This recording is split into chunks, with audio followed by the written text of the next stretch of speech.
has an anemo vision, so he uses wind blades to perform ranged normal attacks. Wait a second, wind blades? Not the same as the Traveler's wind blade, though. Okay. So, as everyone probably already noticed, the Wanderer can hover in the air when he casts his elemental skill. Upon using his elemental skill, he will first deal AoE damage before leaping into the air and entering a hovering state. So, while hovering, the Wanderer's normal and charge attacks will be converted into Kugo Fushudan and Kugu Tofukai respectively. The damage they deal and their AoE will be increased. Their damage will be considered normal and charge attack damage, respectively. Also, Kugu Tofukai will not consume stamina, and he can remain hovering for a certain duration. That's so awesome! He can fly! I know, right? But he can't stay hovering forever. While hovering, the Wanderer constantly consumes Kuguryoku points to maintain his hovering state, which is the blue meter you see on the screen. Even if he doesn't move or attack, hovering will still consume Kuguryoku points. Okay. So this mechanic works a little differently than our typical stamina meter. There are many possible actions the Wanderer can perform while hovering in the air, which all rely on Kuguryoku points rather than stamina. So, for example, sprinting mid-air will consume additional Kuguryoku points to accelerate mid-air, and holding the sprint button will cause persistent point consumption to maintain speed. So this effect will replace his default sprint. Jumping expends extra Kuguryoku points to increase hovering height. Holding jump will cause persistent Kuguryoku point consumption to keep increasing hovering height. Of course, running out of points will end his hovering state.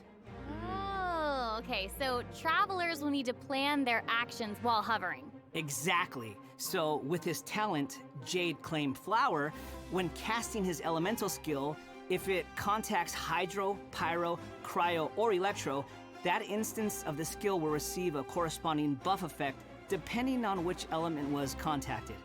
So for example, increasing his Kuguryoku points cap, attack, crit rate, or restoring a set amount of energy upon hitting opponents with a normal or charged attack. The Wanderer can have up to 2 different kinds of these buffs simultaneously. Ooh. Oh, look, check that out. Part of the halo behind him changes color depending on the buffs you get. So travelers will be able to easily understand what effects the Wanderer currently has. I like that. It's helpful and still looks really cool. Yeah.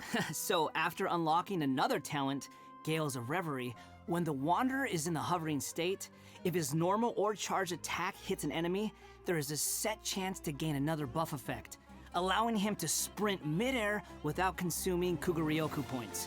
Additionally, this buff effect will fire wind arrows to attack the enemy. Ooh. Oh, dope. I'm sure extra buff effects like that will go a long way for players when they're in combat. Yeah, for sure. And if you've noticed, there is a colorful aura of light around his body to indicate when that buff effect is triggered. I saw that.